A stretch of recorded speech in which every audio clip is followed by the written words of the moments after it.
पतन अग्नि जराई दीपक चास प्रकाश करी जय गगन था रवि शशि फल फूला मूल कपूर कलश धर दीजय अक्षत नभ तारे मुक्ता हल ओह लगी जय छिन छिन सुर अधर पर राख गुरु पर साद अगमर पीठ धमकत कर करक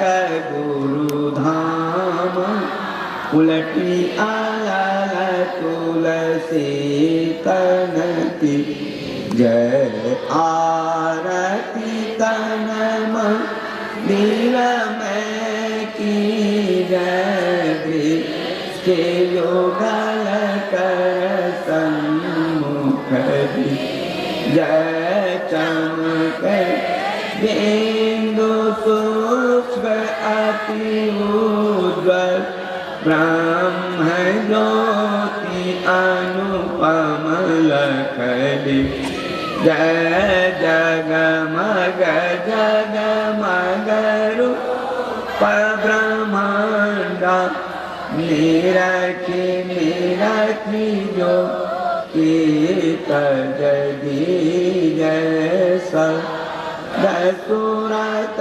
अभ्यास सरल कर करी कर दर त्यागी भव सकल मलछि भव खंडन आरती निरम करी में अमृत रस पीज आरती तनम निरम कीज दृष्टि योग कर सम्मुख दीन। बोलिए प्रेम से श्री सद्गुरु महाराज की जय। जय गुरु महाराज। और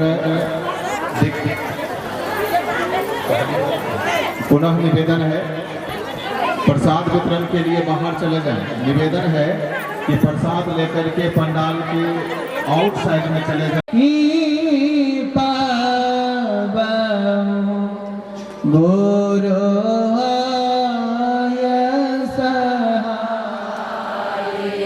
दृष्टि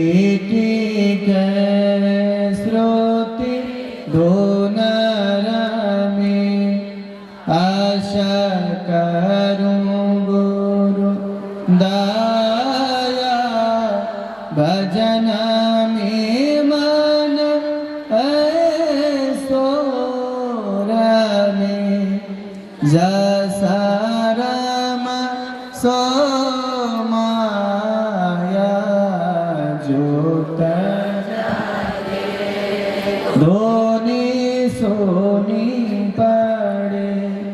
श्रुति चढ़े आकाश सार धून में लीन होई लाए निज घरवासा निज पान की जात कल्पना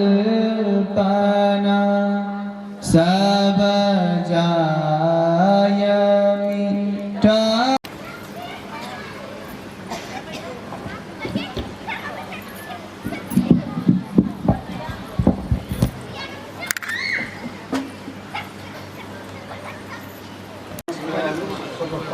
श्याम सुंदर यादव पांचों सिमर 5 नंबर। अंतर अनिता देवी साहू, अनिता देवी साहू क्या उपाध्यक्ष, अनिता देवी साहू उपाध्यक्ष है। श्री सद्गुरु महाराज की जय, श्री सद्गुरु महाराज की जय।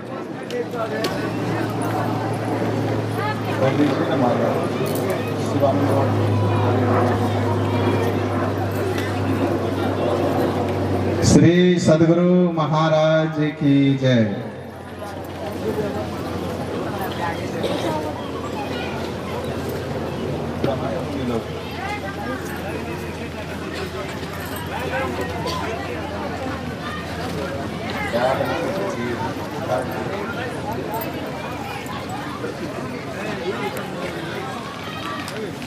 सांसद महोदय से निवेदन है कि पूज्य बाबा की तरफ जाए।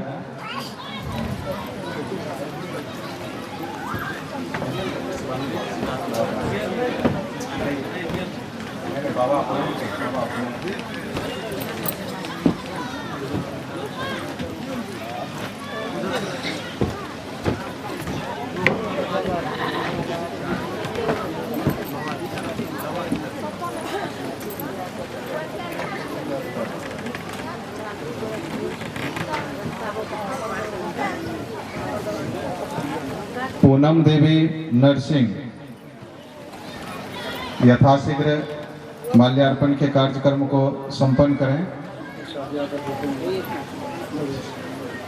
शिव प्रसाद यादव उपाध्यक्ष गढ़ी। शिव प्रसाद यादव जी भूपोगढ़ी मेयर और यहाँ बाबा माल्यार्पण कर दिन होना आग्रह गर्दछु।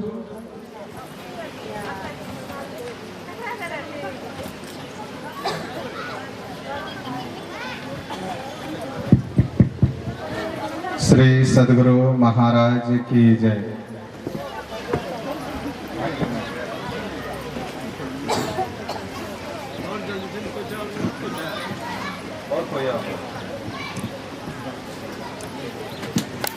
हाथ लगा हरि का शेर, कह कबीर बैकुंठ से फेर दिया सुखदेव। जनक वेदेही गुरु किया लगा हरि का शेर, कह कबीर बैकुंठ मिले जाए सुखदेव। गुरुजान पुरजान जननी जान तथा भगनी जान सबका हमार नमन। समय हमारा 5 मिनट एकटा भजन कह के हम अपना वाणी के समाप्त करे छी। प्रवचन के नहीं है समय। श्री सद्गुरु महाराज की जय। मोरा भगते भक्ति भाव भी लिनिया के हो, मोरा भगते भक्ति भाव भी लिनिया के, मोरा भगते भक्ति भाव भी लिनिया के। राजा युधिष्ठिर जग कैला भारी, देश देश के मुनि सब पधारी। अरे अधर्म घंटा बजैला बेटा डोमनिया के हो, मोरा भगते भक्ति भावैला। अरे कठोते में गंगा मंगैला बेटा चमनिया के हो, मोरा भगते भक्ति भाव भेलिया के। मुझे बाबा के चरण में बंदगी। इस पवित्र आसन पर विराजमान संपूर्ण महात्मागण के प्रणाम। इस पवित्र भूमि में उपस्थित भक्तजन परिजन माता एवं भक्तिमती बहनों को चरण में प्रणाम। अभी अब माता सबरी के प्रसंग सुन चुके हैं। माता सबरी के कुटिया में भगवान पुरुषोत्तम राम पधारे हैं, नवधा भक्ति का उपदेश दिए हैं। नवधा भक्ति में परिपूर्ण थे माता सबरी, फिर क्यों भगवान राम सावधान किए? भगवान राम कहते हैं नवधा भगति कहाऊं तो पाई, सावधान सुन धारो मन माही। सावधान, प्रेमियों को भी सावधान होना चाहिए। सत्संग में बैठ जाना कोई साधारण बैठना नहीं है, परम परमात्मा के गोद में बैठ जाना होता है। इसीलिए सत्संग में आए हुए प्रेमी कोई साधारण प्रेमी नहीं है। कई जन्मों को पुण्य से सत्संग मिलता है, इसीलिए यहाँ पर पधारे हैं और महात्मा को उपदेश सुन रहे, भगवान का वाक्य वचन प्रवचन से लाभ उठा रहे हैं। बर भाग से मनुष्य का शरीर मिलता है, इसमें अगर भक्ति भजन नहीं हुआ तो ये शरीर को छीन लेंगे। भाड़े के क्वार्टर क्या तुम संभालो। आज जिस दिन आकर बैठ जाएं और पूज्य बाबा के वचनों को श्रवण करें। बोलिए प्रेम से श्री सद्गुरु महाराज की जय। करं प्रसन्नं ज्ञान स्वरूपं निज बोधरूपं योगेन्द्रमीड्यं भवरोग वैद्यं श्रीमद्गुरुं नित्यमहं नमामि। यदङ्घ्रिकमलद्वन्द्वं दुःखतापनिवारकं तारकं विपदां वन्दे सद्गुरुं प्रणमाम्यहम्। मंगलमूर्ति सतगुरु मिलवै सर्वाधार, मंगलमय मंगलकरण विनवा रमवा। प्रेम ले मन हो सद्गुरु भगवान को जय। प्राचीन काल का ऋषि संत महात्माहरू कई परंपरा में अवतरित 20औं शताब्दी को महान संत परमाराध्य सद्गुरु महाराज को पावन चरण में कोटि कोटि नमन। मंच में शोभायमान बनारसबाट पाल्नु भएका परम पूज्य पाद स्वामी श्री शंभु चेतन देवजी महाराज को चरण में कोटि कोटि नमन। हाम्रा श्रद्धेय परम वंदनीय स्वामी श्री शिवानंद जी महाराज लगायत संपूर्ण मुद मंगलमय संत समाज तथा यस मंच में उपस्थित संपूर्ण पदाधिकारीगण सांसद महोदय र अर्को तेस्रो न शास्त्र न संत मनमुखी भक्ति आडम्बरी भक्ति। अब संसारी माई थान में शनिवार र मंगलबार बिहारबाट पुरै मण्डली आउँछ महाराज। एक मंडली एक टीम में कम से कम 20-25 जना को टीम हुन्छ। बुवा बाजे आमा दाजु भाई दिदी बहिनी नाति नातिनी पुरै मण्डली हुन्छ महाराज। सम्धिनी हैन सोल्टिनी सबै मिलेर आउँछ। अब बोर्डर में आएपछि टेम्पू वाला अब इंडियन टेम्पू तो यता पस्न मिल्दैन, इंडियन गाड़ी इंडिया में छोडेर अब नेपाली गाड़ी जब लिन जान्छ यिनीहरू तो टेम्पू वालाले भन्छ 100 रुपैयाँ लिन्छु। अनि उहाँलाई भारी लाग्छ। ए यही 3 किलोमिटर में 100 रुपैयाँ दिन्छु, किन दिन्छु, हिँडेरै जान्छु। अब विडम्बना हेर्नुस्, धर्मात्मा को लक्षण हुन्छ अहिंसा परमो धर्म। जो धर्म गर्न जान्छ सबभन्दा ठूलो लक्षण हुन्छ अहिंसा, सत्य, तप, दया, सौख, पवित्रता। तर त्यो भक्त आडम्बरी भक्तहरूको भित्र के लक्षण त्यहाँ देखिन्छ म देखाउन खोज्छु। अब टेम्पोमा त 100 रुपैयाँ लियो, अब हिँडेरै जान्छु, किन चढ्छु तपाईको टेम्पोमा?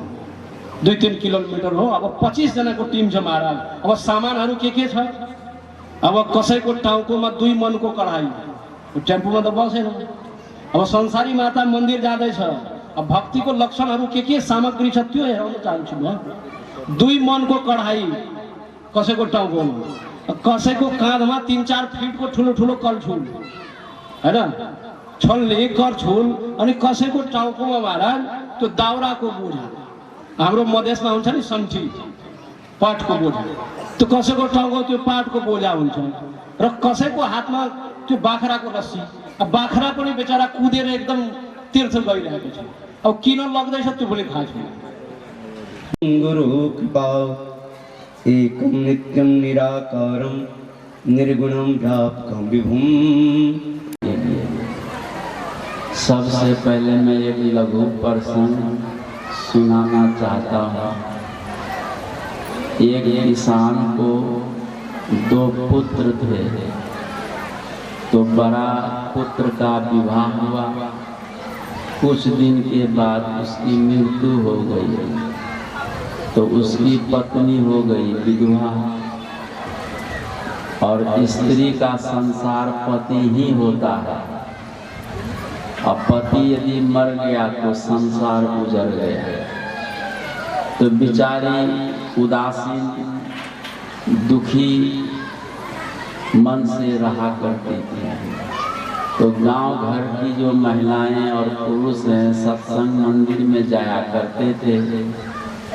मन में हुआ सत्संगियों के कि हम लोग सत्संग भक्ति भजन करके जीवन को सुखमय बना रहे हैं, लेकिन ये भी बिचारी भक्ति भजन से साठ गांठ कर ले तो इसका भी जीवन सुखमय मंगलमय हो जाएगा। सभी सत्संगी मन बनाकर उस विधवा से कहा कि काहे तुम उदास रहती हो, काहे खिन्न दुखी रहती हो, एक काम करो भजन से साठ गांठ कर लो, तुम्हारी जिंदगी आनंदमय हो जाएगी।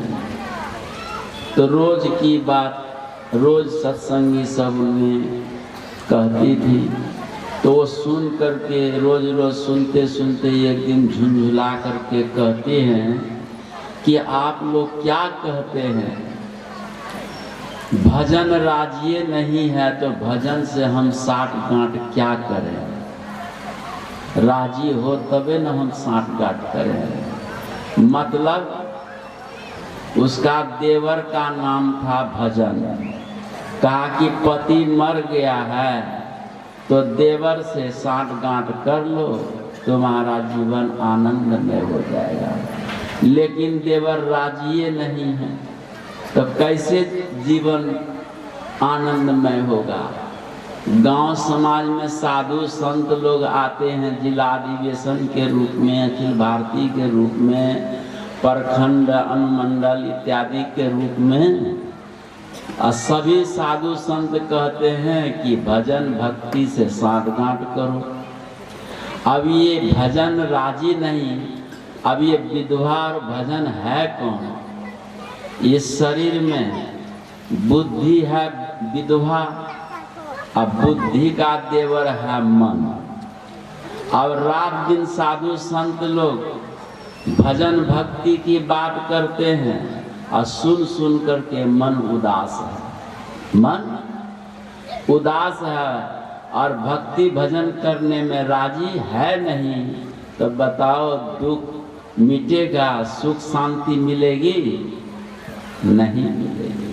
तो यही बात है, जितने भी धार्मिक उपाय हैं इसी मन रूपी देवर को समझाने के लिए है। और जिसने मन रूपी देवर को समझा लिया, अपने बस में पक्ष में कर लिया, उसकी जिंदगी आनंद से खिल उठती है, उसका जीवन सुखमय हो जाता है। यह लोग परलोक भी आनंद से भर जाता है। इसीलिए यह सब कुछ मन को समझाने के लिए है। अभी भक्ति के विषय में सुन रहे थे, पानी उससे मतलब नहीं है। आप अमीर हैं कि गरीब हैं उससे मतलब नहीं है। आप क्या खा रहे पी रहे वो भी मतलब नहीं है। घर में है कि बाहर में है वो भी मतलब नहीं है। लेकिन आप में यदि भक्ति है तो भगवान को सृष्टि में तीनों लोकों में सबसे प्रिय भक्त होता है। याद रखिएगा, भक्त बनने का प्रयास करिए। और जो भक्त होता है, भक्ति करता है तो वो भक्त हुआ, और भक्ति नहीं करेगा तो वो भक्त कैसे कहलाएगा। इसीलिए और जो भक्त है भगवान तीनों लोक 14 भुवनों को छोड़कर ऐसे भक्त के हृदय में या उनके पीछे में पीछे पीछे घूमते हैं। कहते हैं कि आगे आगे कबीर और पीछे पीछे हरि। तो भक्त जो है कबीर ऐसे हैं कि भगवान पीछे पीछे डोलते हैं। नारद जी ने पूछा भगवान विष्णु से कि आपने कहा है कि मैं भक्तों के पीछे पीछे चलता हूँ। पद्म पुराण में प्रसंग है कि आप भक्तों के पीछे पीछे चलते हैं, सो कैसे? कहा कि इसलिए कि भक्तों के पीछे में एक लोभ से मैं चलता हूँ। वो कौन सा लोभ है आपको?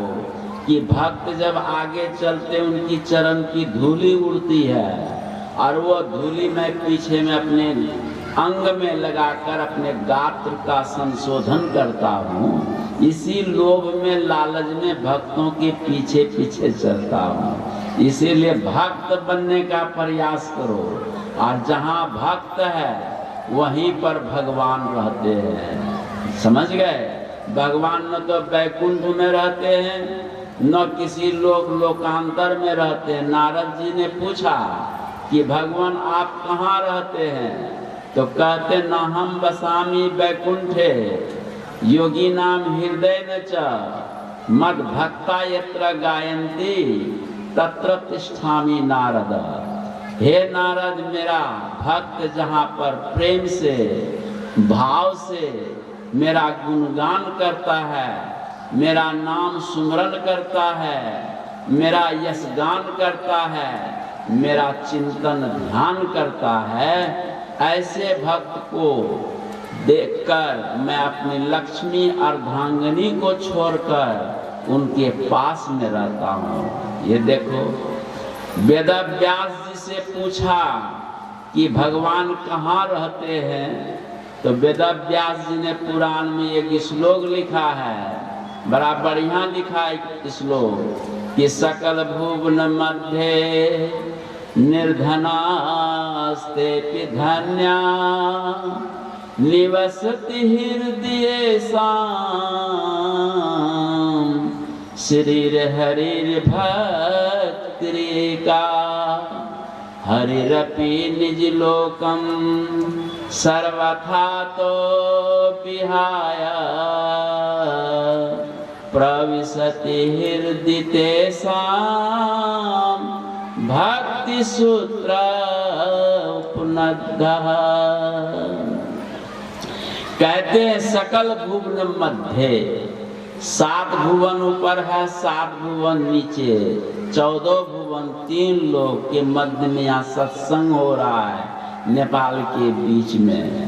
और ये श्रेष्ठ कौन है? तो कहते हैं निर्धनास्तेपि धन्या। निर्धन किसको बोलते हैं? निर्धन उसको बोलते हैं जिसको घर नहीं है, न तो कपड़ा है, न खाने का कोई अन्न है, न जल पीने का कोई जलपात्र है, ऐसे को निर्धन बोलते हैं। ऐसे निर्धनापि धन्याः श्रेष्ठाः, वो श्रेष्ठ है। क्यों भाई? जिनके हृदय में हरि की भक्ति निवास करती है। हरि का मतलब एक हरि और दूसरा होता है गुरु। तो गुरु और हरि का अर्थ क्या होता है? तो हरि हरिय धातु से और इसको हरि शब्द बनता है, जिसका अर्थ होता है हरति पापानि इति हरि। जो हरि का नाम लेता है, हरि का ध्यान करता है, हरि का चिंतन सुमरन करता है, उसका पाप दरिद्रता को हरण कर लेता है हरि। अब गुरु का अर्थ सुनो। गुरु किसको कहते हैं? गुरु निगरण्य धातु से गुरु शब्द बनता है व्याकरण में। इसका अर्थ क्या होता है? भक्तान शिष्यान पापान दोषान ग्रास्यति निगलयति इति गुरु। जो भक्तों के शिष्यों के पाप रूपी पाप दोष रूपी को ग्रास बनाकर जो निगल जाए, ऐसे को गुरु कहते हैं। तो निगलना या हरण करना अर्थ दोनों एक ही है। तो निगल लेते हैं या हरण कर लेते हैं, इसीलिए हरि या गुरु। और गुरु महाराज के पद में है, गुरु हरि चरण में प्रीति हो युग काल क्या करे। मतलब गुरु के चरणों में प्रेम करो अथवा हरि के चरणों में प्रेम करो। इन दोनों के सिवा जगत में किसी से प्रेम करने योग्य कुछ है ये नहीं है। तो यही दोनों में प्रेम करो तब काम बनेगा। अब प्रेम ही प्रेमा भक्ति होती है, इसीलिए भक्ति करनी चाहिए। तो आप गुरु का ध्यान करते हैं, गुरु का नाम जप करते हैं, उनका गुणगान चौक चौराहे पर घर परिवार में बार बार करते हैं, तो आपका दोष पाप का समन होता है। वो ग्रास बनाकर खा लेते हैं और दिन प्रतिदिन आपके सब पाप नष्ट होते जाते हैं। आज कुछ लोग दीक्षा लिए, काफी लोग दीक्षा लिए हैं। एक प्रसंग सुनाकर मैं भक्ति के विषय में जाऊंगा। प्रसंग है भक्तमाल का। अग्रदास जी महाराज ने एक चोर को दीक्षा दी, तो चोर को राजा खोज रहे थे, लेकिन दीक्षा लेकर गुरु जी का आदेश हुआ कि जाओ गांव में भिक्षा लेने। तो राजा के ही गांव में भिक्षा लेने गया। तो राजा के आदेश से सिपाही सैनिक मंत्री सब उस चोर को खोज रहा था, लेकिन आज वो पकड़ा गया। कहा कि ये चोर है, कब से साधु बन गया, इसको पकड़ो। तो चोर ने कहा कि नहीं नहीं, मैं दीक्षा लेने से पहले चोर था, मैं पाप किया था, लेकिन जिस दिन से मैंने गुरु से दीक्षा लिया है उस दिन से मेरा सब पाप खत्म हो गया।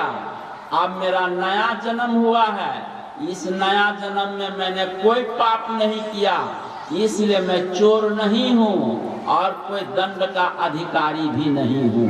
कहा कि कैसे तुमसे तुम्हारे बात पर हमें विश्वास हो?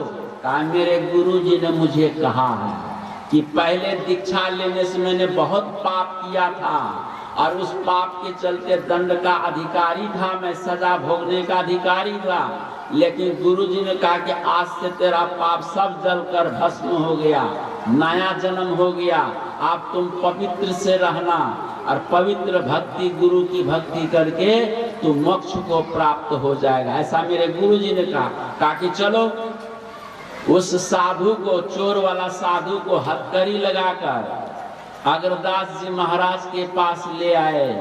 कहा क्या महाराज, इनका नया जन्म आपने दे दिया है क्या? कहा कि हाँ जी, दीक्षा जिस दिन से ये लिया है इसका नया जन्म हो गया है और इसका पहले किया हुआ पाप सब जल कर खत्म हो गया। अब ये नया जन्म जो हुआ है, इस नया जन्म में कोई पाप इसने नहीं किया, केवल पुण्य ही पुण्य कर रहा है। कहा कि इसमें हम कैसे विश्वास करेंगे, इसका सब पाप खत्म हो गया। कहा कि जैसे तुम्हें विश्वास हो वही काम कर लो तुम। कहा कि महाराज विश्वास के लिए मैं एक परीक्षा लूंगा। कहा कि ले लो।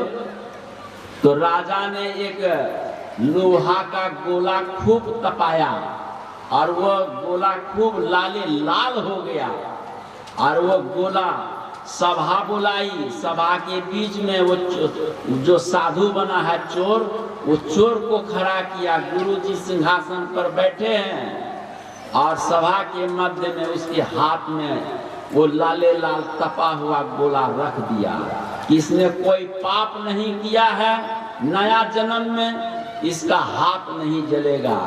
यदि पाप इसका रह गया है दीक्षा लेने के बाद भी और कोई नया जन्म होने पर इसका हाथ जलना चाहिए।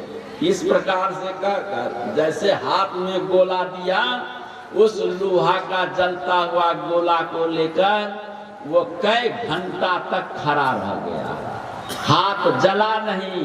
जय जयकार हो गया महात्मा जी का, और जय जयकार होने से राजा भी प्रभावित होकर गुरु भक्ति की दीक्षा ली, रानी भी ली, और उनके राज्य में जितनी प्रजाएं थी सब ने गुरु दीक्षा लेकर भक्ति करना आरंभ किया, और उस भक्ति से मोक्ष की प्राप्ति कर ली। देखो, इसीलिए आज लोग गुरु भक्ति की दीक्षा ली है, और यह गुरु भक्ति संकल्प लेकर के यदि कोई पाप न करे और गुरु के बताए हुए और आज्ञा पर चलकर भक्ति करे, तो एक दिन इस भक्ति का डिंडिम घोष है कि वो मोक्ष का दरवाजा जरूर खटखटाकर खोलकर उसमें प्रवेश कर जाएगा। लेकिन इसमें गुरु की अवहेलना, आज्ञा का उल्लंघन यदि करता है तब तो फिर मुश्किल है मोक्ष धाम पाना, याद रखना। तो आइए, ये भक्ति, गुरु भक्ति बहुत तरह की भक्ति है। मातृ भक्ति, पितृ भक्ति, देश भक्ति, देवी देवताओं की भक्ति। तो इन सारी भक्तियों को करने वाले पुनर्जन्म को प्राप्त होते हैं, लेकिन गुरु भक्ति जो करते हैं वो पुनर्जन्म को प्राप्त नहीं होते हैं। इसीलिए कहा कि गुरु भक्तास्तु दुर्लभा। माता के भक्त, पिता के भक्त, देवी देवता के भक्त गली कोंटा में, चौक चौराहे में मिलते हैं, लेकिन गुरु भक्त गली कोंटा चौक चौराहे में नहीं मिलते हैं। गुरु गीता में लिखा है गुरु भक्तास्तु दुर्लभा। खोजने पर जब तब कहीं गुरु भक्त मिलते हैं, नहीं तो आम जगह पर गुरु भक्त नहीं मिलते। और गुरु भक्त स्वाति बूंद की तरह, जैसे सीपी के मुख में स्वाति बूंद पड़ती है और उस बूंद को लेकर सीपी समुद्र के तल में चली जाती है, जब तक मोती नहीं बनता तब तक वह सीपी समुद्र के ऊपर नहीं आती है। तो वैसे गुरु भक्त जो गुरु दीक्षा रूपी मोती, स्वाति बूंद के तरह वो मोती लेकर अब वो अंतर साधना में डूबेगा। अंतर साधना में डूबकर जब तक मन मोती नहीं बन जाएगा तब तक वो बाहर नहीं आता। जैसे सदगुरु और ज्ञान लेकर ध्यान करके कुपा घाट में अपने आप को मोती बना लिया, हीरा बना करके फिर जगत में जाकर उसको प्रकाश लोगों को दिया। ये है गुरु भक्ति। इसीलिए सभी भक्ति गुरु भक्ति में समा जाती है। जैसे हाथी के पद चिन्ह में सारे संसार के जीवों के पद चिन्ह समा जाते हैं, वैसे जो गुरु भक्ति करते हैं वो संसार के तमाम भक्ति गुरु भक्ति में समाहित हो जाती है। यदि गुरु भक्ति आप नहीं करके अन्य भक्ति कर रहे हैं तो अभी आपकी अधूरी भक्ति है, एकांगी भक्ति है, सर्वांगी भक्ति आपकी नहीं है। सर्वांगी भक्ति तब मानी जाएगी जब आप गुरु की भक्ति करेंगे। सुबह कह रहे थे, भगवान कृष्ण की उक्ति है कि गुरु सर्वदेवमयो, मैंने सर्वदेवमयो, अर्थात गुरु की भक्ति सर्वदेवमयो भक्ति है, इसीलिए सर्वांगी भक्ति है। इस सर्वांगी भक्ति को करने वाले व्यक्ति अधोगति को प्राप्त नहीं होता है, उसकी ऊर्ध्व गति से ऊर्ध्व गति हुआ करती है। इसलिए गुरु भक्तास्तु दुर्लभा। और गुरु भक्त बहुत हुए हैं, एक से रस संचय करते हैं लेकिन संभाल पाते नहीं। संभालना ही असली भक्त का काम है। यदि आप सही ढंग से भक्ति करते हैं तो आपके जीवन में कोई चीज का अभाव नहीं रहेगा। गुरु महाराज के एक भक्त का नाम है विश्वानंद प्रोफेसर। उनके काल की बात बता रहा हूं। विश्वान विद्या सुसुर से नैव अधिगच्छति। इस श्लोक का अर्थ है, भावार्थ यह है कि वे कोई विद्यार्थी गुरु जी के पास गए, कहा कि गुरुदेव मुझे पानी पिला दीजिए। गुरु ने सोचा कि बड़ा चालाक विद्यार्थी मेरे से पानी पीना चाहता है। तो गुरु जी ने कहा कि पानी पिएगा कि हाँ। कहा कि ले कुदाल, खेत में पानी रखा हुआ, खोद के पी ले। गया कुदाल से एक घुटना, एक जगह खोदा, दूसरे जगह जान भर, कमर भर, पेट भर, दिन भर को पानी ऐसे मिलेगा। जब तक पानी मिले नहीं तब तक तुम खोदते रहो, जब पानी खेत में रखा हुआ है। और वो फिर गया, गुरुजी ने डांट फटकार लगाया, कुदाल लेकर के गया खेत में, और खोदते खोदते 10-20 हाथ के नीचे पानी ही पानी। वैसे ही ये गुरु दीक्षा लेकर भक्ति जो करते हो, नाम सुमरन, जब तक कुछ अनुभव हो नहीं लगे रहो उसमें। लेकिन आप जो है मेहनत करना चाहते नहीं हैं, लगना चाहते नहीं हैं, और केवल बस पाना चाहते, कैसे मिलेगा? आग लकड़ी में है और भोजन बनाना है, आग है नहीं प्रगट में। तो लकड़ी से लकड़ी का मंथन करेंगे तब आग निकलेगी, तब भोजन बनेगा, तब आपको तृप्ति मिलेगी खाने के बाद। उसी प्रकार से वो परमात्मा इसी शरीर में है। आप गुरु युक्ति विधि के अनुसार आप जैसा तरीका बताया गया उस तरीका के अनुसार आप ध्यान करें, जप करें, तब देखिए। यदि नहीं अनुभव होता तो फिर हमसे मिलिए, हम आपको बताएंगे क्या तरीका। मेरे सामने में मेरे जैसे करिए, आपको अनुभव होता है कि नहीं होता है। लेकिन करते गफलत और झूठा आरोप लोगों को लगाते हैं और हलवा पूरी खाते रहते हैं यहाँ वहाँ। क्या अनुभव होगा? गुरु भक्ति का रहस्य क्या मिलेगा? कुछ नहीं मिलेगा। जीवन ऐसे ही हवा में निकल जाएगा। इसलिए जब तक अनुभव न हो तब तक कोई क्रिया को आप अपनाइए नहीं। गुरु भक्ति कोई साधारण नहीं है। संतों ने डंडा का चोट दे करके समझाया बुझाया है, कोई गलत लिखा हुआ नहीं है। और इसको अनुभव आप नहीं किए हैं इसलिए गलत कहते। यदि अनुभव हो जाए तो सब कुछ आपको मिल जाएगा। रघुपति भगति करत कठिनाई, कहत सुगम करनी अपार, जो जही बनी आई। और कहते हैं जो जही कला कुशलता कहाँ, सो सुलभ सदा सुखकारी। सफरी सन्मुख जल प्रवाह, सुरसरी बही गज भारी। संत तुलसीदास जी विनय पत्रिका में ये पद लिखा है और ये पद रामायण में लिखा है कि भक्ति पथ कौन प्रयासा, जोग न मख तप उपवासा। दोनों पद उन्होंने लिखा कि भक्ति पथ में कोई प्रयास करने की जरूरत है ये नहीं। न योग करना है, न जग करना है, न जप करना है, कुछ नहीं करना है। देखो ये प्रशंसात्मक वाक्य है और विनय पत्रिका में लिखे प्रशंसात्मक नहीं कि रघुपति भगति करत कठिनाई। जो जही कला, जैसे हम आपको बतावे भक्ति का अर्थ है कि गुरु महाराज के चित्र हम आपको बनाने के लिए दें कि 1 घंटे के अंदर में चित्र बना दीजिए, हम 5000 रुपया देंगे। आप बना पाएंगे? क्यों नहीं बना पाएंगे? क्योंकि आप चित्रकारिता का काम नहीं जानते हैं, उसका अभ्यास आपने नहीं किया है, इसलिए आपके लिए बहुत कठिन है। और जिसने इस कार्य को किया है, चित्र बनाने का काम किया है, और उसको दीजिए, मिनट नहीं लगेगा, चित्र बना करके वह तैयार कर देगा। उसी तरह से ये गुरु भक्ति है। जब तक आप जप करते नहीं, ध्यान करते नहीं है, आपको परेशानी लगती है। कुछ दिन आप परेशानी के साथ जब ध्यान करिए और करते करते जब आदत पड़ जाएगी तो इसके बिना आप रह भी नहीं पाएंगे। आज जो कठिन हो रहा था वही आपके लिए सहज सुगम होने लगेगा। जैसे बैठते हैं तो हाथी मन जिसमें काम वासना है, इच्छा है, आलस प्रमाद है, उस मन को हाथी कहा गया है। जब आप ध्यान में बैठते हैं तो ध्यान में बैठते ही आलस में चले गए, निद्रा में चले गए, तो उसको हाथी मन कहा गया।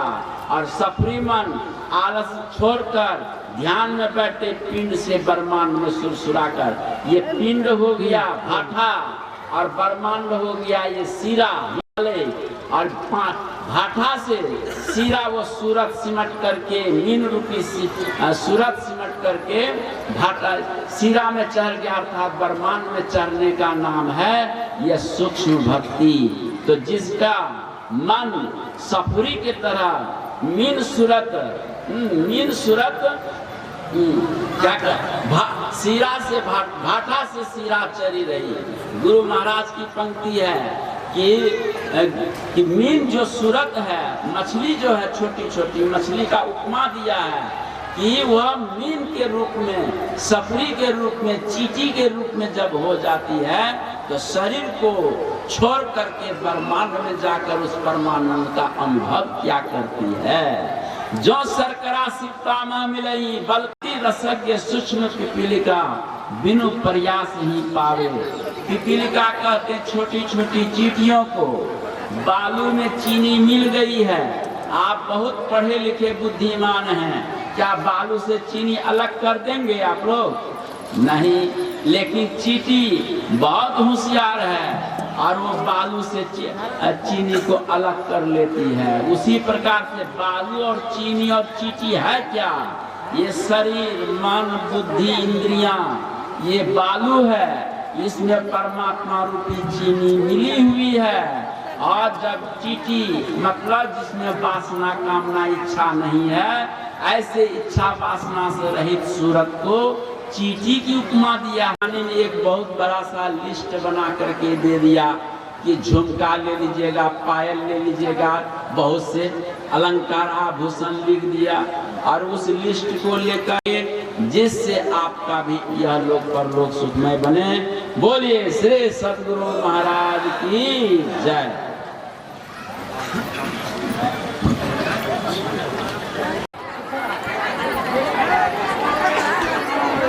हमारा प्रदेश सभासद रामदेव यादव जी रू 25,000।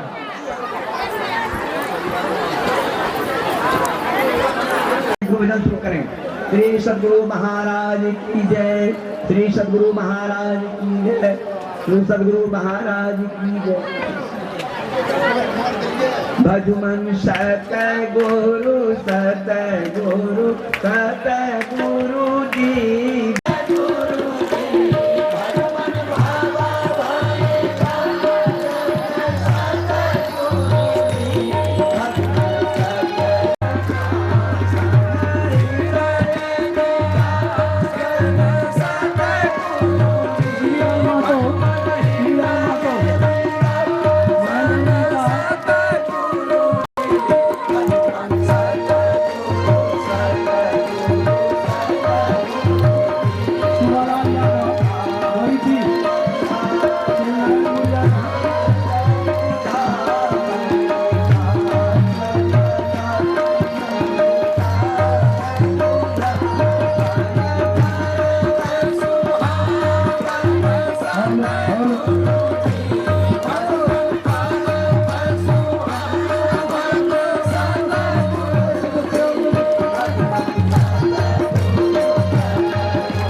गोही जैसे पान मिष्टा जय अधर अमृत दहिता मैं सतमत द्वार अमर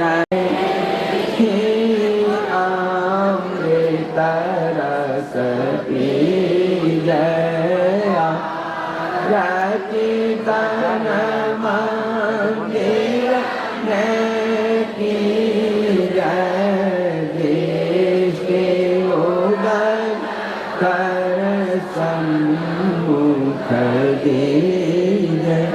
बोलिए प्रेम से श्री सद्गुरु महाराज की जय। जय गुरु महाराज।